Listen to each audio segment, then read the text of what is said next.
বাড়ি চলে যাব সেই জন্য দেখো বাবা নিয়ে এসেছিল মাংস।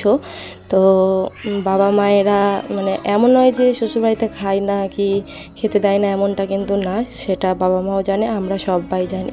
তবুও বাবা মা চায় যে আমার মেয়ে যাবে তো মাংস নিয়ে আসি, মাংস ভাত খেয়ে যাবে কিংবা আরও কিছু ভালো মন্দ খেয়ে যাবে। এটা প্রত্যেকের বাবা মাই চায়, আমার বাবা মাও চায়। তো সেই মতেই বাবা আজকে নিয়ে এসেছিলো মাংস, আর আমি আজকেই চলে যাব শ্বশুরবাড়ি সেই কারণে।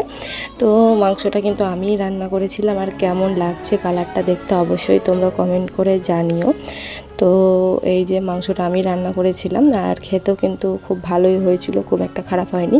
তো আমি তো সেরকম রান্না করতে আগে পারতামই না, মানে পারতামই না বললেই চলে, রান্না করলেও কেউ মুখে দিতে পারতো না। তো এখন তার তুলনায় অনেকটাই ভালো করতে পারি।